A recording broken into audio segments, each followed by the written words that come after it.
যে আইনের যে ধারায় অভিষেক বন্দ্যোপাধ্যায়ের কার্যালয় ভেঙে দেওয়া হয়েছে, 5 বছর পর সরকার বদল হলে আপনাদের একটা পার্টি অফিস এই রাজ্যে থাকবে না, অভিষেক বন্দ্যোপাধ্যায় বলছেন। সেটাই তো বলছি যে এখনো অহংকার, এখনো উদ্ধত্ত। এটা বারবার আমি একটা ডিসকাশনে ফেরত যাচ্ছি। বহুবার আমাদের এখান থেকে বলা হয়েছিল অন্যান্য যারা থাকতো যে আপনারা তো প্রেসিডেন্টস রুল ছাড়া পারবেন না, আপনারা তো আর্মি না বলে পারবেন না। কিন্তু আমরা এখানে মানুষের রায় জিতেছি, এবং যে মানুষ 15 বছর এই তৃণমূলের অহংকার, অন্যায়, অত্যাচার এর একেবারে বীতশ্রদ্ধ হয়ে বিজেপিকে দিয়েছে। হতে পারে বিজেপিকে খুব ভালোবেসে হয়তো অনেক মানুষ নাও দিতে পারে, কিন্তু এইরকম থাম্পিং মেজরিটি নিয়ে যে পার্টি আসে তাকে কি 3 বছর 5 বছরের মধ্যে উধাও করে যাওয়া যেতে পারে? আজকে অভিষেক ব্যানার্জি যে ধরনের মন্তব্য করছে, দেখো আমরা সরকার চালাচ্ছি, আমরা যে একেবারে কোনো ভুল ত্রুটি করবো না সেটাও আমি বলছি না, আমরা কোনো ফুলস প্যারাডাইসে থাকছি না, কিন্তু আমাদের উদ্দেশ্যগুলো দেখো, আমরা মানুষের জন্য করতে চাইছি। আমাদের ইন্ডাস্ট্রিয়াল পলিসি, আমাদের ফাইন্যান্সিয়াল পলিসি প্রত্যেকটা দেখো মানুষ খুশি হবে। হ্যাঁ, এখন হয়তো যেটা ট্রান্সফার অফ পাওয়ারের মধ্যে হয় একটু আধটু মানুষের হয়তো অসুবিধা হচ্ছে, কিন্তু মানুষ খুশি হয়ে আমাদের নিয়ে এসছে।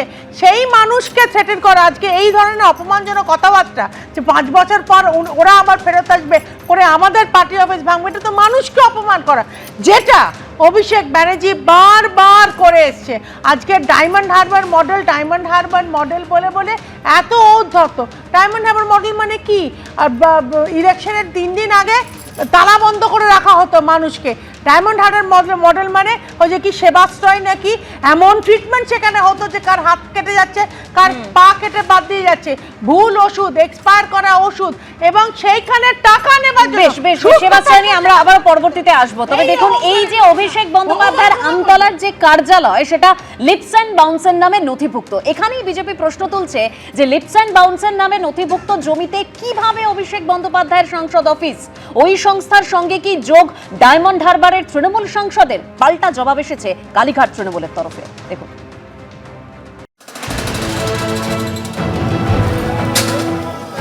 আমতলায় লিপস অ্যান্ড বাউন্সের নামে থাকা এই বহুতল ভাঙাকে কেন্দ্র করেই এখন যত বিতর্ক। এখানেই রয়েছে অভিষেক বন্দ্যোপাধ্যায়ের সাংসদ কার্যালয়, যা কাগজে কলমে নথিভুক্ত লিপস অ্যান্ড বাউন্সের নামে। সেই ভবনে বুলডোজার চলতেই আইনের দরজায় কড়া নাড়ল ওই সংস্থা, আর যার থেকে আরও একবার স্পষ্ট হয়ে গেল লিপস অ্যান্ড বাউন্সের সঙ্গে অভিষেক বন্দ্যোপাধ্যায়ের যোগ।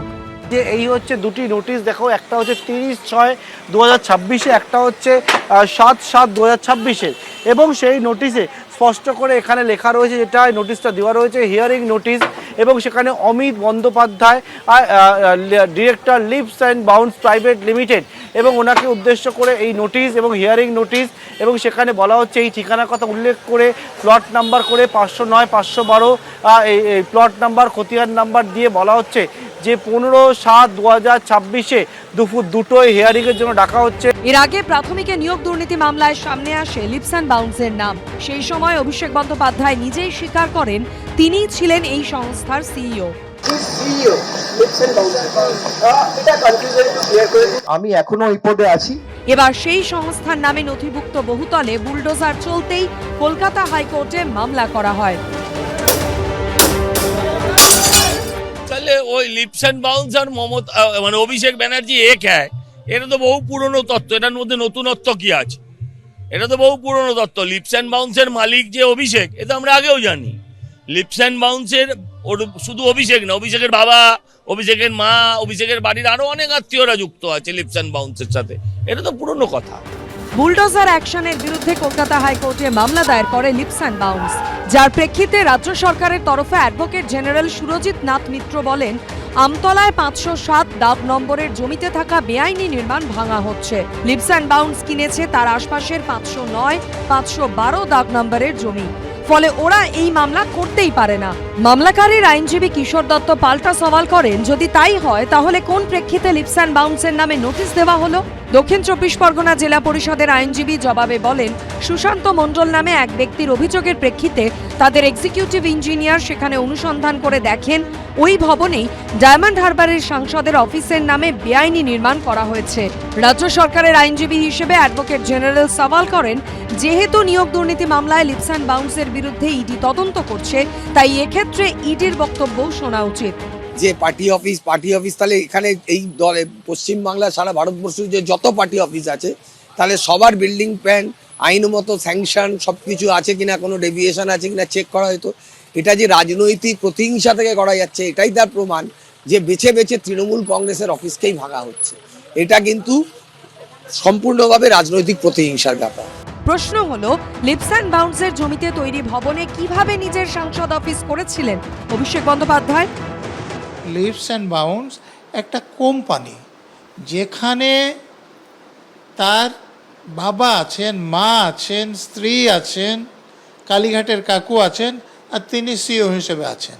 অতএব তাদের পরিবারের এবং তার এটা একটা কোম্পানি, এবং কেন্দ্রীয় তদন্তকারী সংস্থা অনেক দিন আগেই বলেছিল যে এতে অনেক বেআইনি লেনদেন আছে। পার্টি অফিস পার্টির নামে থাকবে, যে কার থেকে লিজ নেবেন কিন্তু পার্টির নামে থাকবে, কিন্তু লিপস অ্যান্ড বাউন্স মালিকানা, তাহলে পার্টিটার মালিক তো লিপস অ্যান্ড বাউন্স হয়ে যাচ্ছে। কলকাতা হাইকোর্টে জরুরি ভিত্তিতে শুনানির প্রেক্ষিতে বিচারপতি রাজা বসু চৌধুরী 31শে জুলাই পর্যন্ত আমতলার ওই বহুতল ভাঙার উপর স্থিতাবস্থা জারি করেন। এই সংক্রান্ত মামলার পরবর্তী শুনানি হবে হাইকোর্টের রেগুলার বেঞ্চে। সন্দীপ সরকার, সত্যজিৎ বৈদ্য ও সৌমিত্র রায়ের রিপোর্ট, এবিপি আনন্দ। এবিপি আনন্দ, এগিয়ে থাকে, এগিয়ে রাখে।